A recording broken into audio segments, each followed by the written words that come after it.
We begin this one with Liko and Cade sizing up their opponent. It seems like Liko's dealing with a bit of performance anxiety, this probably being her largest public display. So Rika comes to give her a pep talk of sorts in order to have an earnest match. Since I haven't played the games, I'm relying on the anime to show me just why Rika's so hype. So considering the design, voice, aura, and the fact that she's kind of a troll, I get it. Though this lighthearted teasing breaks the ice and helps Liko get fired up, which won't be the only time it happens this episode. Rika seems to expertly command both Pokemon at once, best we've seen so far, though Liko's pretty advanced at this point too. Once Florigato got a grip on Dugtrio, I kind of wondered if she could pull them out, although they're definitely the ones directing her. Katie finally makes a move, and in this fight, I'd say she's mostly a support system for Liko. Now, one of the things that shows you Rika is on another level is taking the time to lecture her ops during the match. Even Katie chimes in, reminding you that this battle should be fairly low stakes, even if the contestants may have forgotten that. So if you were like me and wondering how they would fill out an entire battle episode without Team Rocket, it's with Dot. We get to follow her as she skips her friend's match for some reason, but due to this, we get one of Horizon's most fateful encounters. That's right, it is Penny's official debut.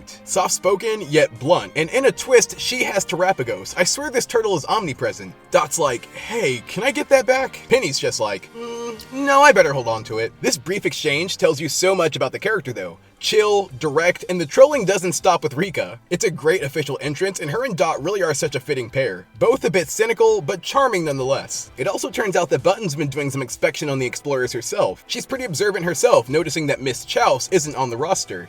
So, considering she's with the Terra Turtle, and now this, looks like they might be trying to get Penny involved with the Terapagos plotline, who, speaking of, manages to sneak off like every Babymon ever, and when Dot goes to retrieve him, has a run-in with Agate. She gives Dot a bit of a history lesson, and while doing so, makes it pretty clear she might be onto Dot and her reptilian companion. When she heads out, she places back a book that's clearly the main character on this shelf. When they peek inside, they find a photo of Terapagos' transformation form, so this could possibly hold some clues to Lakawa too. Now, since they've both gotten invested in what's unfolding, they add each other on Snap, meaning we'll certainly and thankfully see Penny again. Yo, they're really busting out all the fan favorites. We get to see Grusha and Gita spectating, and it looks like they'll be taking action soon themselves. With the current action, although Flori should have a type advantage, she's still being pushed. We really get to see this in full since the match largely focuses on Liko, so I appreciate that they don't forget that Katie and Lodix are there too. The second half actually sees Kate be a much more active player. It gets them poisoned, but she's still participating. Plus, the status condition makes this match feel even more full. One thing consistent about Katie too is the way she always gets carried away.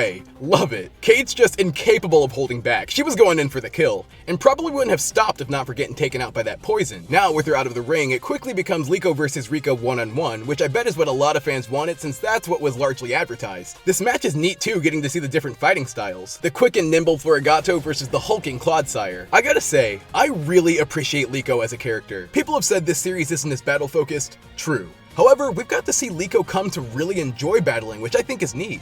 It's growth. I mean, how could you not love battles with energy like this? Liko finally gets to terastalize, her and Flori putting their hearts into the attack. Though, out of the blue, Clodsire terastalizes too, which I did not know was allowed. Chili got no chill, and her strength is simply overwhelming as we get to see them bust out that California heat. Florigato takes that head on and really struggles to hang in there, but unfortunately falls to the flames. Rika just feels no remorse either about crushing this girl. You want God tier Elite Four? You got it.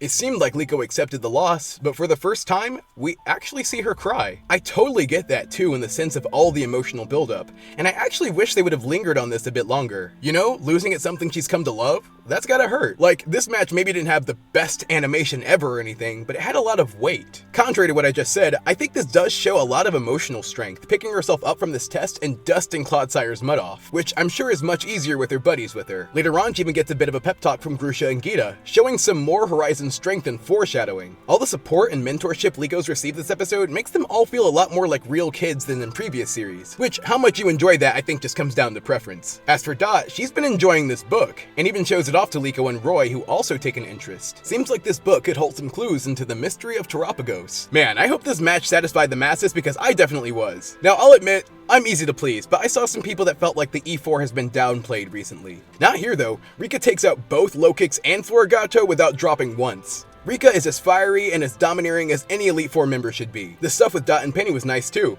It's interesting how Dot can work well with the lively Iono and the more subdued Penny. It just really shows how versatile she is. Plus, I'm very intrigued by how Horizons manages to keep expanding upon the Terapagos plot.